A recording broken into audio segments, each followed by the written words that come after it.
सबैजनाले एक चित्त भएर एक भक्त रहेर हातमा फूल लिएर ध्यान गरिबक्सला।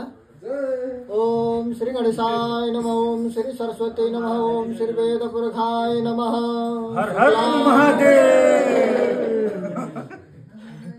शुक्लां ब्रह्म विचार सार परमा माध्यम जगत व्यापिनीं वीणा पुस्तक धारिणीं अभयदां जातन्धकारापहम्।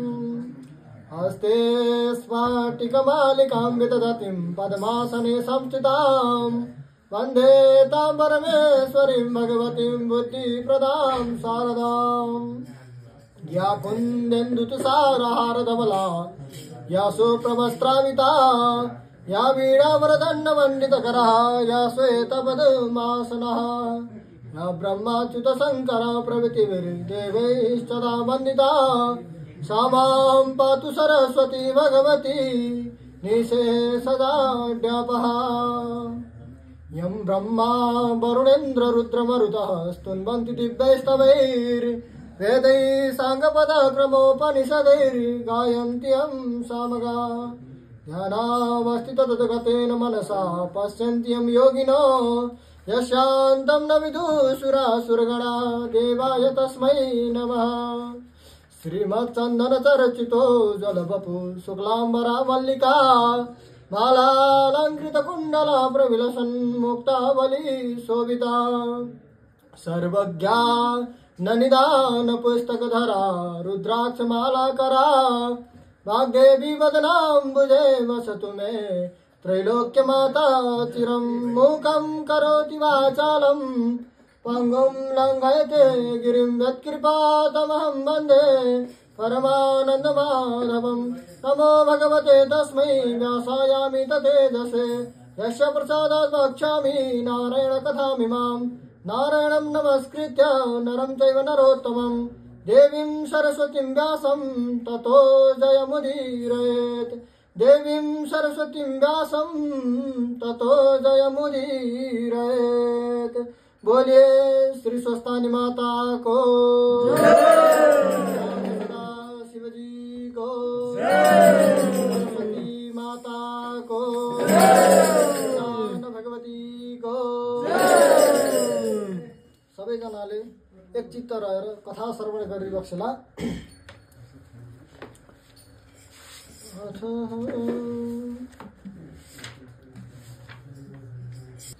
कुमारजी आज्ञा गर्नुहुन्छ, हे अगस्त्य मुनि, यसै प्रकारले रहँदा बस्दा 8-10 वर्ष बित्यो। अनि एक दिन शिव शर्मा ब्राह्मणले आफू हृष्टपुष्ट भएको देखेर आफ्नो घर सम्झी अब यहाँ बसेर के गर्ने र कति दिन बसिरहने, अब घर जाउँ भने शिवहट ब्राह्मण र सती ब्राह्मणीको समीप गएर भने, हे माता पिता, हजुरहरूले कृपा गर्नाले कन्यादान पाएँ। फेरि म यहाँ बसेको पनि धेरै दिन भइसक्यो, घरमा हेरविचार गर्ने कोही छैनन्, आज्ञा पाएँ घर जाने थिएँ। यति शिव शर्मा ब्राह्मणले भनेको सुनि शिवहट ब्राह्मण भन्दछन्, हे ज्वाइँ, यो पनि तिम्रै घर हो, हाम्रो को छ र? हामी पनि तिम्रा नै हौँ, सम्पत्ति पनि सबै तिम्रो हो, जान्छु भन्ने कुरा नगर। शिवहटको यति कुरा सुनेपछि शिव शर्मा फेरि भन्छन्, हे पिता, त्यस्तो आज्ञा नगर्नुहोस्, एकपल्ट जान दिनुहोस्। घरको हेरविचार गरेर म बरु फेरि फर्केर चाँडै नै आउनेछु। मेरो पनि को छ र? बा पनि हजुर, महतारी पनि हजुर, इष्ट पनि हजुर, मित्र पनि हजुर, हित पनि हजुर, गुरु पनि हजुर र बन्धु पनि हजुर, मेरा देवता पनि हजुर। मन परेको खाना र लाउन दिन पाल्ने यस्ता माता पिता छाडेर म कहाँ जान सक्नेछु। यति आफ्ना स्वामी शिव शर्माले आफ्ना पिता शिव भट्टसित कुरा गरेको सुने गोमा ब्राह्मणले भनिन्, हे स्वामी, कहीँ पनि जाने मन नगर, तिमी जाने भए मलाई पनि साथै लैजाऊ, म पनि तिमीलाई एक्लै जान कदापि दिने छैन। तिमी बिना म यहाँ एक्लै कसरी बस्नेछु। यति गोमाका वचन सुनि शिव शर्मा ब्राह्मण भन्दछन्, हे स्त्री, तिम्रो बाल अवस्था छ, मसँग जान सक्ने छैनौ, किनकि हाम्रो घर धेरै पर छ, पर्वत उक्लाउनु पर्दछ, अनेक दिन वनमा बस्नु पर्दछ। वनमा अनेक थरीका हिंसक जन्तुहरूको भय हुन्छ। तिमी आफ्नो इच्छामा बसेकी घरबाट कहिले ननिस्केकी शीतता भोक प्यासले दुःख पाउनेछौ। फेरि मेरो वृद्ध अवस्था छ, बाटोमा कसैले दागा गरी तिमीलाई हरण गरेर लैजान पनि सक्छन्। अझ तिमी यहीँ बस, म घर गएर हेरविचार गरी चाँडै आउँछु। 2 महिना जतिमा म अवश्य आइपुग्नेछु। 2 महिना भनेको कति दिन हो र थाहै नपाई बितिसक्दछ। यति आफ्ना स्वामी शिव शर्माले भनेको सुनि गोमा ब्राह्मणी भन्दछन्, हे स्वामी, तिमी 2 महिना भन्छौ, तिमी नभई म 2 घडी पनि बस्न असमर्थ छु। फेरि शीत भोकले दुःख पाउनेछौ। पर्वत उक्लनु पर्दछ, वनमा बास बस्नु पर्दछ, नाना जन्तुहरूले भय हुन्छ भन्यौ। त्यस विषयमा तिमीले दुःख पाए म पनि दुःख भोग्नेछु। जुन गति तिम्रो सोही गति मेरो, कस्तै भए पनि म तिमीलाई छाडेर यहाँ बस्न सक्दिनँ। कदाचित बलपूर्वक मलाई छाडेर गयो भने म आत्महत्या गरेर मर्नेछु। यति गोमा ब्राह्मणले भनेको सुनि शिव शर्माले भने, हे स्त्री, तिमी मान्दिनौ भने गएर आफ्ना मातापितासित बिदा मागेर आऊ। यति आफ्ना स्वामीले भनेको सुनि गोमा ब्राह्मणले आफ्ना मातापिता कहाँ गएर भनिन्, हे मातापिता, म पनि मेरा स्वामीसित जान्छु, बिदा दिनुहोस्। छोरी गोमाले यसरी बिदा मागेको सुनेर शिवहट्ट ब्राह्मण र सती ब्राह्मणले भने, हे गोमा पुत्री, जान्छु भन्ने कुरा नगर, किनकि छोरो भने पनि छोरी भने पनि तिमी नै एउटै छौ। तिमीले नै त्यसो भन्न लागेपछि हाम्रो स्याहार सम्हार कसले गर्ला, पानी पनि कसले पिलाउला। तिमी पनि घरमा नभएपछि हामी चन्द्रमा नभएको रात्रि चाहिँ हुनेछौँ। जस्तै रामचन्द्र सीता नहुनाले राजा दशरथको प्राण गएको थियो, त्यस्तै तिमी नभए हाम्रो पनि प्राण रहने छैन। अत तिमी हामी दुवै स्त्री पुरुषको सेवा गरी सम्पत्तिको रक्षा गरेर यहीँ बस। तिम्रो स्वामीलाई जान देऊ, ऊ पनि 2 महिनामा फर्केर आइपुग्दछन्। यदि आफ्ना मातापिताको वचन सुनेर गोमा ब्राह्मणी फेरि भन्दछन्, हे माता, हे पिता, प्रत्येक स्त्री जातिका लागि समस्त तीर्थ व्रत दान धर्म आदि आफ्ना पुरुष नै हुन्छन्।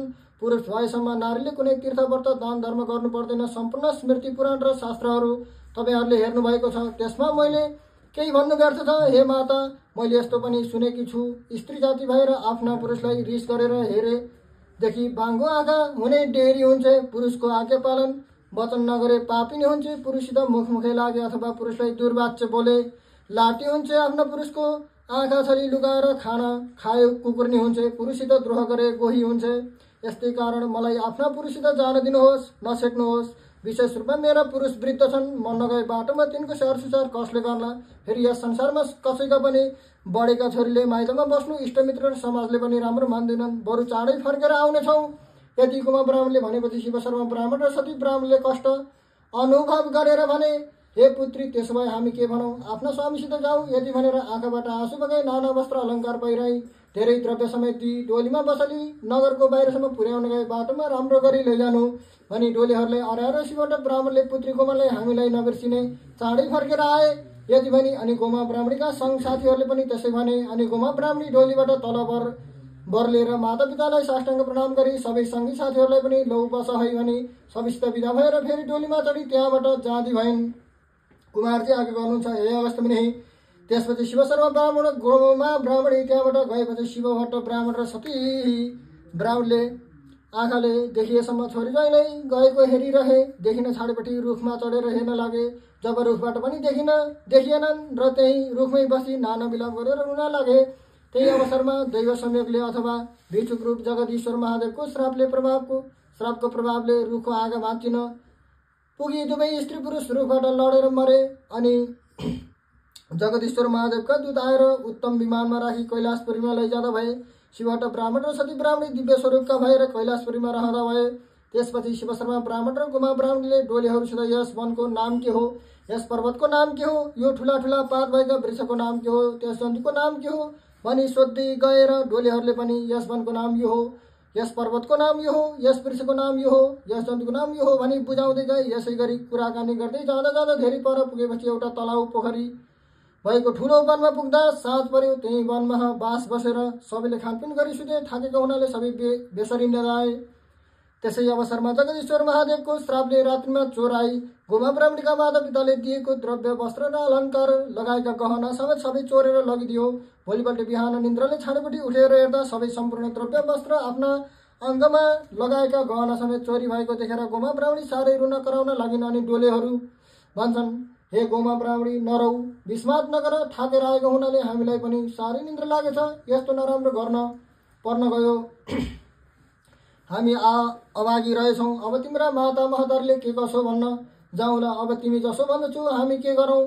डेलेहरूका कुरा सुनि गोमा ब्राह्मणी भन्दछन्, हे भार भएको, अब तिमीहरू यहीँबाट फर्क, साथमा लागेर म के खान दिनेछु। मेरा मातापितालाई यो खबर पुर्याउ। यति गोमा ब्राह्मणीले भनेको सुनि डोलीहरूले हवस भनी सन्ताप नगर भन्दै सकेसम्म बुझाइ सान्त्वना दिएर विदा भई आफ्ना घर जान भनी त्यहाँबाट फर्किए। त्यसपछि शिव शर्मा ब्राह्मण र गोमा ब्राह्मणी पनि वनमा जो पाएको कन्दमूल खोजी खाएर त्यहाँबाट ठुलो पर्वतमाथि पुगे। अनि गोमा ब्राह्मणी भन्दछन्, हे स्वामी, मलाई अत्यन्त भोक लाग्यो, हिँड्न पनि असमर्थ भएँ, कसो गरौँ भनी त्यही बाटोमा अलपत्र परिन्। गोमा ब्राह्मणी गर्भिणी भएकी थिइन्। अत शिवशर्मा ब्राह्मणले अत्यन्त करुणा लाग्यो र आफ्नी स्त्री गोमा ब्राह्मणलाई काखमा लिई भने, हे स्त्री, यहाँ त फलफुल केही पनि पाइन्न र जलाशय पनि छैन। यस्तो पर्वतमा बसेर म तिमीलाई के खान दिउँ? यहाँबाट अलि पर गए फलफुल पनि पाइन्छ र जलाशय पनि छ, जाऊ हिँड भनी बुझाइ हात समातेर बिस्तार बिस्तारै हिँडाएर लगे। गोमा ब्राह्मणी पनि, हे ईश्वर, आज मेरो यस्तो अवस्था भयो भनी मनमा नै तर्क गरी लामो सास फेर्दै सके नसकी स्वामीको हात समातेर बिस्तार बिस्तार गइन्। त्यस पर्वतको फेदीमा पुगेपछि शिवशर्मा ब्राह्मणले फलफुल टिपेर ल्याई खान दिए र पानी पनि पिउन दिए। त्यसपछि भने, हे स्त्री, हाम्रो घर पनि आइपुग्यो, अब धेरै पर छैन, जाऊ भनी स्थान स्थानमा बिस्तारै चन्द्रज्योति नगरको बाहिर पुर्याए। अनि त्यहाँ एउटा खरको घर उत्पन्न गरी, हे स्त्री, हाम्रो घर यही हो भनेर देखाए। अनि गोमा ब्राह्मणीले घरभित्र गएर हेर्दा घरमा माकुराको जालो र कसिङ्गर बाहेक केही पनि देखिनन्। अनि आफ्ना बाबाको घर सम्झेर मनमा बहुत अधैर्य भई सुक्क सुक्क रुन लागिन्। फेरि अब म रोएर के गरौँ भनी स्वयं धैर्य धारण गरेर कुचोले माकुराको जालो मिल्काई कसिङ्गर बनाएर सफा पारिन्। अनि घरमा जे भएको खाई शिवशर्माकी पत्नी गोमा ब्राह्मणी अनेक प्रकारका तर्क वितर्क र चिन्तामा गाडी रहिन्। त्यसपछि एक दिन शिवशर्मा ब्राह्मणले आफ्नी पत्नी गोमासित भने, हे स्त्री, तिमी गर्भिणी भयो, हाम्रो घरमा सम्पत्ति छैन, फेरि सम्पत्ति आउने कुनै बाटो पनि छैन, गर्भधान आदि कर्म कसरी गरिदिउँला? फेरि सुत्केरी भएको बेलामा के खर्च गरौँला? यसै कारणमा परदेश गई कसैसित केही मागी ल्याउँछु, तिमीले आफ्नो जीवको र घरको राम्ररी सम्हार गरे, व्यर्थमा रोइ कराइ नगरे इत्यादि कुरा भने। शिवशर्मा ब्राह्मणका वचन सुनि गोमा ब्राह्मणीले भनिन्, हे स्वामी, परदेश जाने कुरा नगर, फेरि यहाँ मलाई कसले के देला? विशेष तिमी वृद्ध व्यक्तिलाई म कसरी पठाउँ? बरु यहाँ यजमानहरू कहाँ गई जो दिएको मागी ल्याऊ, सञ्चय गरौँला, अत मलाई एक्लै छाडेर कतै पनि जाने मन नगर। अनि शिवशर्मा ब्राह्मण फेरि भन्दछन्, हे स्त्री, हामी निर्धन भए पनि ब्राह्मणको कर्म नगरी हुँदैन, 1 महिनामा म अवश्य आइपुग्नेछु, त्यहाँसम्मका लागि खान पुगेन भने चन्द्रज्योति नगरमा यजमानहरू छन्, तिनका घर गएर भिक्षा मागी खानु अनि भनी अनेक प्रकारले बुझाए। यदि शिवशर्मा ब्राह्मणको वचन सुनि गोमा ब्राह्मणीले हुन्छ त जानुहोस् भनिन्। अनि शिवशर्मा ब्राह्मण भिक्षा माग्न भनी परदेश गए। घरबाट 2 दिनको बाटो गएपछि गङ्गा तीरमा ऋषिको आश्रममा पुगे। त्यहाँ वृद्ध अवस्था भएका ब्राह्मण र ब्राह्मणी 2 स्त्री पुरुष बसेका थिए। शिवशर्मा गङ्गा स्नान गरेर ती वृद्ध ब्राह्मणको नजिकै गए। मलाई नित्य पूजा गर्न फलफुल देऊ भनी मागे। ऋषिका आश्रममा प्रशस्त फलफुल थिए। अनि शिवशर्मा ब्राह्मणले भनेको सुनेपछि ती वृद्ध ब्राह्मणले सोधे, तिमी को हौ, कहाँबाट आएका? तिनको प्रश्न सुनेर शिवशर्माले भने, म चन्द्रज्योति नगरको शिवशर्मा नाम गरेको ब्राह्मण हुँ। घरमा ब्राह्मणी गर्भवती छ, गर्भधारण आदि कर्म गर्न भनेर भिक्षा माग्न हिँडेको हुँ भनी आएको हुँ। तब ती वृद्ध ब्राह्मणले चाहिए जति टिपेर लैजाऊ भने ती शिवशर्मा ब्राह्मण स्वयं रुखमा चढी फलफुल टिप्न लागे। त्यही अवसरमा दैव सम्यकले वृक्षको हाँगा भाँचियो र रुखबाट लडी। शिवशर्मा ब्राह्मणको त्यही मृत्युमा प्राप्त भए। ती शिवशर्मा ब्राह्मण त्यसरी अकस्मात मरेपछि महादेवको रूप भएर कैलाश पर्वतमा पुगे। श्री महादेव आउनुभएको पार्वतीले देखिन् र सुनको कमण्डलमा जल ल्याई पाउ धोएर भित्र लगेर भनिन्, हे ईश्वर, लोग्ने मानिसहरू पापी हुँदो रहेछन्। राम्री स्वास्नी देखेपछि घर परिवार सबै कुरा बिर्सिँदा रहेछन्। हजुरले पनि मलाई बिर्सनु भएको थियो, बल्ल अब सम्झना भएछ र आउनुभयो। हरे, त्यस्तो सुखमा रहेकी त्यो गोमा ब्राह्मणलाई छल्ली ल्याएर गर्भिणी तुल्याएर अनेक कष्ट दिई त्यस्तो स्थानमा एक्लै मिल्काएर आउनुभयो। अब त्यो गोमाले कसरी जीवनयापन गर्ली र के खाएर बाँच्ली? यति पार्वतीको वचन सुनि जगदीश्वर महादेवले हाँसेर आज्ञा गर्नुहुन्छ, हे पार्वती, सेवकका लागि कहिलेकाहीँ पाप पनि गर्नुपर्दछ, गोमा पनि अब खुसी हुनेछ, तिमी सन्देह नगर भनी बुझाउनु भयो। उता भिक्षा माग्न भनेर गएका शिवशर्मा ब्राह्मण धेरै दिन बित्यो, तै पनि फर्केर आएनन्। अनि गोमा ब्राह्मणीले अनेक कष्ट गरी चन्द्रज्योति नगरमा गएर भिक्षा मागी ल्याएर गर्भाधान कर्म गराइन्। जब मास पूर्ण भयो तब सम्पूर्ण राजलक्षणले युक्त भएको पुत्र जन्मियो। अनि गोमा ब्राह्मणीले चन्द्रज्योति नगरबाट ब्राह्मणहरू डाकी ब्राह्मणका मर्यादाले न्वारण गराइन्। ती ब्राह्मणहरूले ज्योतिषशास्त्रमा विचार गरेर नवराज भन्ने नाम राखे। अनि भने, हे गोमा ब्राह्मणी, तिम्रो यो बालक सम्पूर्ण राजलक्षणले विभूषित भएको छ, त्यसैले राजा पनि होइजाला, यसले तिमीलाई विशेष सुख सन्तोष दिनेछ, यो कुरा तिमी निश्चय मान। यति ब्राह्मणहरूले भनेको वचन सुनेर गोमा ब्राह्मणले आफ्नो मनमा आनन्द मानी श्रद्धापूर्वक दक्षिणादि भोजन गराई। अनि ब्राह्मणहरूले आफ्ना घर गए। त्यसपछि त्यो बालकले गोमा ब्राह्मणले चर्खामा धागो काटी अर्काको ढिकी जातो गरेर ठुलो कष्टले पालिन्। त्यो नवराज बालक पनि शुक्लपक्षका चन्द्रमा बढे दिन प्रतिदिन बढेर ठुलो भए। अनि खेल्न जाँदा सङ्गीहरूले जेसुकै भने पनि सुनिरहन्थे। कसैसित झगडा गर्दिनथे, कसैलाई पनि कडा उत्तर दिँदिनथे। साथीहरूसित खेली घर आउँथे। घरमा आमाले जे दिएको खाइ चुप लागिरहन्थे। आफ्ना पुत्रको त्यस्तो स्वभाव बसेको देखेर गोमा ब्राह्मणी निकै प्रसन्न भइन्। चन्द्रज्योति नगरका यजमानहरू कहाँ गएर विनम्र स्वरमा भनिन्, हे यजमान हो, मेरो पुत्र नवराज आफ्ना साथीहरूसित खेलेर घर आउँछ। खान देऊ पनि भन्दैन, किन दिनु पनि भन्दैन, रिस पनि गर्दैन, यो मिठो त्यो नमिठो पनि भन्दैन, दिए खान्छ नदिए चुप लागिरहन्छ। फेरि मेरा पुरुष पनि छैनन्, घरमा सम्पत्ति पनि छैन। तिमी यजमानहरूको कृपाले जेन तेन दुई छाकमा एक छाक खाइ बाँचिरहेको छु। अब नवराजको चूडाकर्म र व्रतबन्ध आदि कसरी गरिदिने, यही कुरा बिन्ती गर्न आएकी हुँ भनिन्। यतिकोमा ब्राह्मणी भनेको सुनि चन्द्रज्योति नगरका सबै यजमानहरूले आफ्नो श्रद्धाले जे सकेको दिए अनि गोमाले सम्पूर्ण सामग्री तयार गरी नवराजको चूडाकर्म र व्रतबन्ध आदि ब्राह्मणहरू डाकेर गरिदिन्। अनि वेद पुराण आदि सम्पूर्ण शास्त्र अनेक विद्याहरूले अध्ययन गर्न लगाइन्। अनि एक दिन नवराज र उसको चाल चलन एवं सचनता देखेर यजमानहरूले गोमा ब्राह्मणले डाकेर भने, हे गोमा, तिम्रो पुत्र नवराजको विवाह गर्ने भए बरणपुरमा अग्निस्वामीको पुत्री चन्द्रावती नाम गरेकी छन्। अब नवराजको विवाह गरिदिउँ, तिमी सामग्री तयार गर।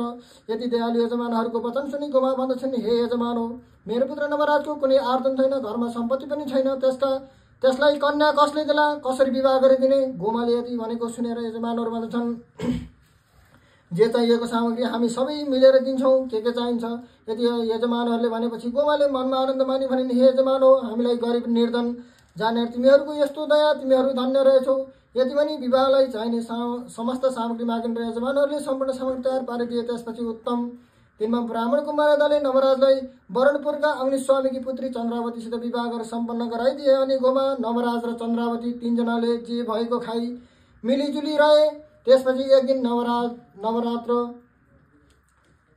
ब्राह्मण बाहिर खेल्न जाँदा उनका साथीहरूले भने, हे नवराज ब्राह्मण, आजसम्म हामी तिमीलाई नवराज भन्दथ्यौँ, तर अबदेखि तिमीलाई बिना बाबुको छोरो होस् भनी तिम्रो नाम राख्यौ। तिम्रो बाबु भए तिनको नाम के हो?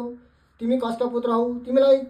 तिमीलाई बताऊ, हामीलाई बताऊ। यदि आफ्ना साथीहरूले भनेको सुनि नवराजले केही उत्तर दिन नसकी सरासर आफ्नी आमा गोमा कहाँ गएर सोधे, हे माता भनेर। साथीहरूले भनेको कुरा सारा वृत्तान्त सुने अनि भने, हे माता, म कसको पुत्र हुँ? मेरा पिताको नाम के हो? कहाँ छन्? मलाई बताउनु अवश्य। यदि आफ्नो पुत्र नवराजले भनेको वचन सुनि गोमा ब्राह्मणले वर्षकालमा मेघ वर्ष झैँ आँखाबाट आँसुका धारा बगाएर भनिन्, हे पुत्र नवराज, शिव शर्मा तेरा पिताको नाम हो। तिमी गर्भमा छँदै भिक्षा माग्न भनी परदेश गएका, आजसम्म आइपुगेनन्। कुनै कामले त्यहीँ कहीँ बसेका छन् वा जीवित छन् कि छैनन् केही थाहा छैन। यति आफ्नी आमा गोमाले भनेको सुनि नवराज भन्छन्, हे माता, त्यसो भने मलाई आज्ञा देऊ, जहाँ बसेका भए पनि म विचार गरेर पत्तो लगाउँछु। अनि नवराजले भनेको सुनि गोमाले भनिन्, हे पुत्र, तेरो मुख हेरेर तेरा पितालाई बिर्सिरहेकी थिएँ। अब तैँले पनि छाडेर गए, म कसको आधारले जीवित रहनेछु? फेरि त गएपछि तेरी पत्नी चन्द्रावती पनि बस्ने छैन, माइत जानेछ, अत जान्छु भन्ने कुरा नै नगर। यदि गोमाले भनेको वचन सुनि नवराज ब्राह्मण फेरि आमालाई बुझाइ भन्दछन्, हे माता, म केही भन्दछु, तपाईँ यचित भएर सुन्नुहोस्। पुत्रस्य परमो धर्म पितृद्वारसमो नहि, पितृद्वारम न कुरुते श्रद्धेय सुखमेच्छतिः, स याति नरकम घोरम यावश्चन्द्रार्कमेदिनीः। अर्थ, छोराको ठुलो धर्म के हो भने पितृको उद्धार गर्नु। जुन पुत्रले पितृको उद्धार नगरी आफ्नो सुख भोगको पछाडि मात्र लागिरहन्छ भने त्यो व्यक्ति जहाँसम्म सूर्य चन्द्र रहन्छन् र जबसम्म पृथ्वी रहन्छन् तबसम्म घोर नरकमा पर्नेछ। अत म गर्भमा छँदै गएका मेरा पिता मेरो यो उमेर हुँदा पनि किन आएनन्? मरे कि जीवितै छन्? के मैले विचार गर्नु पर्दैन? मरेका भए निश्चय गरी राम्ररी ठहराई क्रिया गरेर आउँला, जीवित भए डाकेर साथै ल्याउला। त्यति पनि गर्न सकिन भने मैले जन्म दिएको व्यर्थ हुनेछ। हे माता, तपाईँको सेवा गर्न बुहारी घरमा छँदैछ, अत मलाई प्रसन्न मनले बिदा दिनुहोस्। यति नवराजले भनेको सुनि गोमा ब्राह्मणीले मनमा नै सन्तुष्ट भएर भन्दछन्, हे पुत्र नवराज, तिमी धन्य रहेछौ। तिम्रा वचन सुनेर म अति सन्तुष्ट भएँ। तिम्रो कल्याण होस् र तिम्रा पिता बाँचेका भए पनि नभए पनि यथार्थ खबर पाए भने कपालमा हात राखेर आशीर्वाद दिइन्। नवराज ब्राह्मणले पनि महातारीको आशीर्वाद थापी साष्टाङ्ग प्रणाम गरी आफ्नी स्त्रीलाई अर्याउने सबै कुरा अर्या आफ्ना पिताको खबर गर्न भनी परदेश हिँडे। नवराज स्थानमा शिव शर्मा नाम गरेका वृद्ध ब्राह्मणलाई देख्यौ भनी सबैसित सोधेर खोजी गर्दै हिँडे। जाँदा जाँदा गङ्गाको तीरमा ऋषिका आश्रममा पुगे। त्यहाँ धेरै वृद्ध अवस्था भएका ब्राह्मण र ब्राह्मणी स्त्री पुरुषलाई स्त्री पुरुषलाई बसेका देखेर नवराजले सोधे, तिमीहरू को हौ? यहाँ गङ्गाको तटमा किन यसरी बसिरहेका छौ? यति नवराजले सोधेपछि वृद्ध दम्पतिले भने, हे बालक, हामी ब्राह्मण हौँ। वृद्ध अवस्था भयो र गङ्गामा प्राण त्याग गरौँला भनी आफ्नो परिवार छाडी यहाँ खरको घर तुल्याइ बसेका छौँ। अनि तिमी को हौ? कहाँबाट र किन यहाँ आएका हौ? यति वृद्ध दम्पतिले सोधेपछि नवराज भन्छन्, म पनि नवराज नाम गरेको ब्राह्मण हुँ। म गर्भमा छँदै गर्भदान आदि कर्म गर्न भिक्षा माग्न भनी परदेश हिँडेका मेरा पिता शिव शर्मा नाम गरेका ब्राह्मण आजसम्म घर फर्केनन् र म खबर गर्न भनी घरबाट हिँडेको। तिमीले उनलाई देख्यौ कि भनी सोधे। नवराजको यति वचन सुनेर ती वृद्ध ब्राह्मण भन्दछन्, हे नवराज ब्राह्मण, गर्भदान कर्म गर्न भनी भिक्षा माग्न आएका चन्द्रज्योति नगरका शिव शर्मा नाम गरेका वृद्ध ब्राह्मणलाई हामीले अवश्य देखेथ्यौँ।